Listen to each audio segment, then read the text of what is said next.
got plenty of. I'm going to sit on this side so I can see. Let me know when you're ready.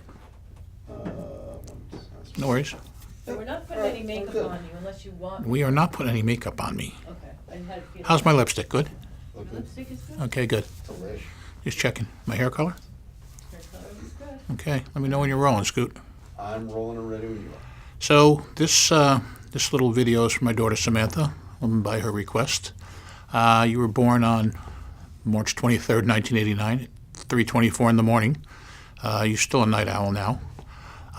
So I didn't know how to approach this or what to say, or just kind of like what kind of order I should go in. So as most things take a village, I have asked my friends in the studio here to kind of like walk me through some stuff, ask me some questions, and we'll see where it goes from there. So I will turn it over to my interviewer, Marissa. So, do you remember what the weather was like that night? That night or that morning, it was cold. It was March. We had been in the hospital multiple times with her mother had gone to labor prematurely multiple times, and we were finally there, and we were in the hospital for probably almost 2 days at the time she was born. And then she finally came out, and she was beautiful. She had 10 fingers and 10 toes, looked great, looked healthy, and that's all we really hoped for. And then, the next day you're like, okay, take her home. It's like, take her home? Where's the manual? There is no manual. But we seemed to make it through the first little bit and, continued on from there. So two things. When I ask you a question, just restate the question and your answer. Okay. And then also try not to bounce your knees. Sorry. Next question.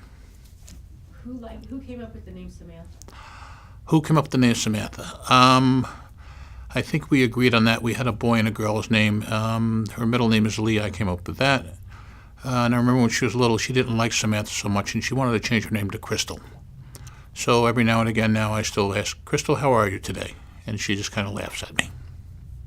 And why is this birthday significant? Well, Samantha's going to be 30 in a couple more days, and it's a big birthday for her. I mean, it's a big birthday for everybody. The dirty 30, it's a long time. I don't know how she could be 30 because I'm only 31. But it's that new math these kids do nowadays. And what is one of your favorite early memories of Samantha? Favorite early memories when she first started to talk and she first started to walk. She was always a beautiful child, and she was always happy and smiling. And what was her favorite Christmas present that you've gotten? Let's see, her favorite Christmas present when she was probably 1 year old was the wrapping paper, like all 1-year-olds. Through the years, there's been so many different presents. I always try and pick something special to fit her, the person that she is and the person that she's become. Do you have any examples in the last, let's see, what'd you get her at 21? What did I get her at 21? I got her at 21 a hotel room for her and her friends because they wanted to party in a hotel. So I said, sure, here you go. And, and here's some cash and some other items that you wanted. And that was it. Nothing really memorable. I know that when she was just about 18, I took her on a trip to, where did we go? Jamaica. And it was a lot of fun, just me and her, and a lot of good bonding time. Name 3 things about Samantha that you love the most. Her sensitivity, her sense of humor, and her ability to show empathy and sympathy and just be really kind to people. So say that again and say 3 things about Samantha that I love the most, or however you want to phrase it. Okay, so the 3 things are 3 of the things that I love about Samantha the most is, she is a very gentle soul. She's very loving. She is so sweet, and she's empathetic to other people and very good to other people. What are your favorite things to do as father and daughter? What are my favorite things to do with father and daughter? We do a lot of dining out, a lot of lunches and things like that. We've done some travel together. We call them adventures when we get lost in the car. Those are always fun. And what do you think was her greatest accomplishment so far? So, what do I think her greatest accomplishments were so far? I think, well, she graduated college. She did a great job there. English major, 4 years out on time. Um, she's turned into just a wonderful person. I think just the person she is a great accomplishment. She works really hard, and she's got a good ethic. What have you learned from her? What have I learned from her? I've learned to try and be more patient and more understanding of people's feelings, where sometimes I am not because sometimes I'm not. Sometimes you're not. Sympathetic to people or, patient with people. So, if you could give Samantha some advice from 30 to 40, what would it be? Well, my advice to Samantha would be from 30 to 40, keep working really hard. Find your passion, find your career, build your life, save for the future. Work hard now and you can enjoy it later. So let's talk about you, because she wants the video to also be about you, right? Well, the video that my daughter or Samantha has asked me for is, she lost her brother last year, and then she lost her uncle a few months after that. And what she said to me says, I don't have audio or any kind of video. Like there's no recordings of them, for her to look back on and kind of relive some of the older times and, be able to see and hear, those family members. So, she wanted something like this for me so she'd have something in the future, because nobody's living forever. I'm only going to go like another 88 years to 150, and then she's going to be, without a father. So let's talk about you for a little bit. Where were you born and raised? So where was I born? I was born in Dobbs Ferry, New York in 1957 when they had a maternity ward. When I was 7, we moved from Dobbs Ferry. We moved like a mile and a half away to Ardsley. And I am still in that house today. I was gone for 15 years, and then I came back and spent the last 14 years of my mom's life there. And I still live there now, 7 years after she passed. And Samantha lives there too now. Yep. When my mom passed in February 2012, Samantha moved in I believe it was October the same year. She said, I'll come stay with you for a while. And she's still there, which is great. We got the boyfriend a couple of years ago. One big happy family. So what was it like growing up in Ardsley? What kind of kid were you? What was it like growing up in Ardsley? So Ardsley, was your typical suburban area in, the 70s and 80s when I was growing up. I was a little mischievous, shall we say. My brother led me down some silly paths where we got in some stupid trouble when we were kids. Nothing bad, nobody got hurt, just dumb stuff. But growing up in Ardsley was pretty okay. I turned out all right, I think, mostly.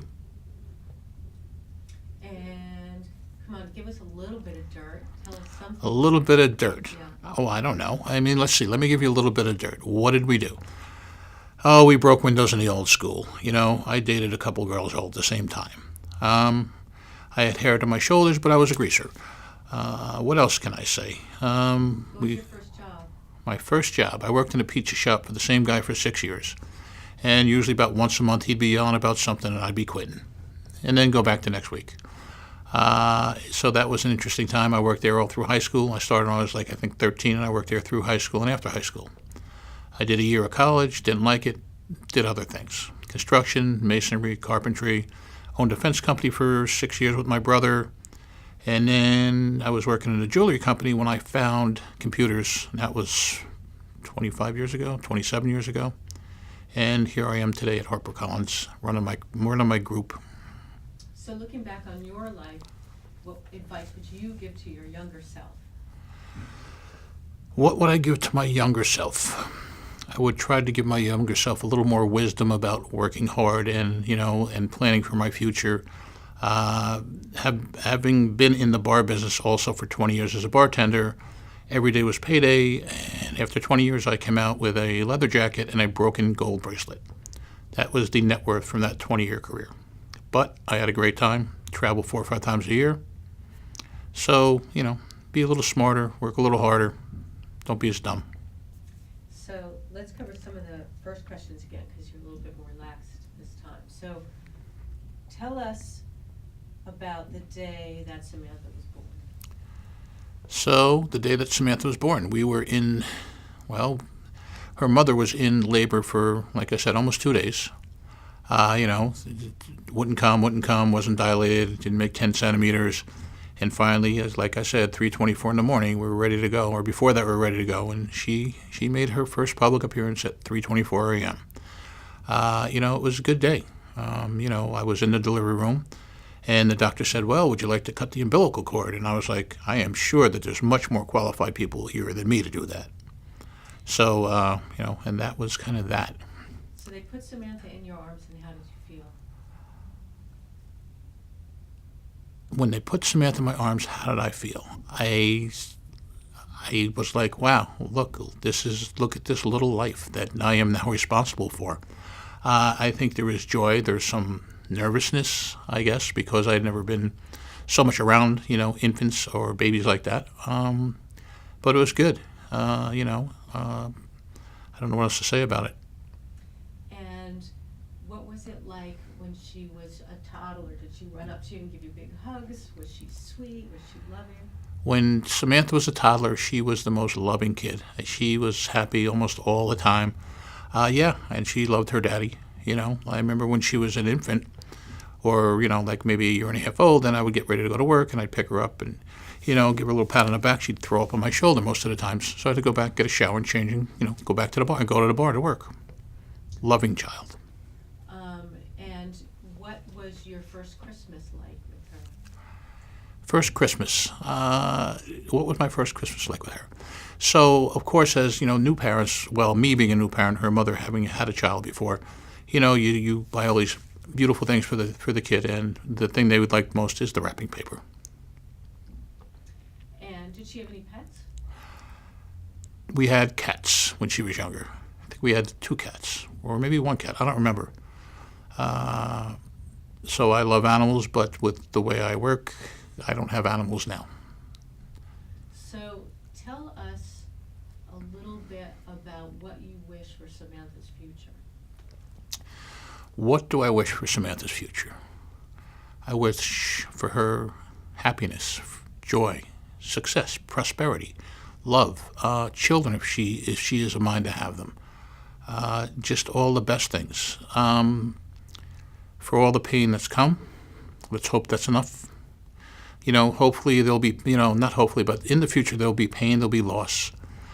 But, between here and there, I hope there's, just joy and love and happiness and everything good. And, she's seen enough bad for now. I think that's great. Do you want to say anything else? Nope. So, story of a life. Part something, I don't know. Maybe there'll be more someday down the road. We'll see. Still want a little bit more dirt on you, Bingenheimer. Well, I'm not putting that on camera. And you can leave that in there, too. You don't have to take that out. You're going to leave all your questions in, right? Or are you going to cut them out? I'll cut myself out. I don't think you should. You can leave them in there. It's fine. Well, usually the way, if you restate the answer, Right? you don't even need my. What's the difference? This was a takes a village moment. This was a collaboration between, Marissa and Scooter and Alex and Jeff. You get what you want. I think, I'd take it raw. I don't even know if you need to cut it. All right. What do you think? Well, you It's for my daughter. It's not like it's going to go out, it's not like it's going... I know, but we want to give her the treatment. full that bing. we can- No, full I bing. well, I mean, if you want to give me raw and if you want to cut it later, that's fine. Do you want me to cut in pictures of her and pictures of you? Maybe, I don't know. But let's give it to her raw. And if, and as time permits, it doesn't have to be right away. It could be a month from now. You can cut it the way you think you'd want to cut it, the way you normally would. All right. I appreciate it, but I don't want you to take any time for this. You took a lot of time here. You took a half an hour with me. But I'd like to see it raw, too. I mean, Okay, you got it. 'Cause hey, you know we would- how long you guys know me? I'm a raw kind of guy. You know what I'm saying? No, seriously, you know what I'm saying? It's like, if this was going to be something for the business or something that was going to go out, general public, whatever, I'd say, yeah, let's dust it, let's, cut it up and let's make it look pretty, but it's my daughter. And I think she will appreciate, all of it. Whether it's, me stammering or whatever, it's my first time on camera for real. You did great. Thank you. You didn't look I was a little nervous. You didn't look nervous. That's why I was tapping my feet to start with. Well, that. When you told me this, what, you couldn't tell? That's not nervous. I thought you were about to break into amusement. I thought. Well, if I didn't know we could do that, I would've done that. You could always come back. Next time. The camera's still rolling if you have a song. No, it's still rolling? No. It's awesome. We can just cut that out. You leave that in there. No, but really, thank you. I appreciate it. It was so sweet of you. Sure. I know, don't break the mic. Right above the mic. I'm doing the Alex When thing. we have a close-up,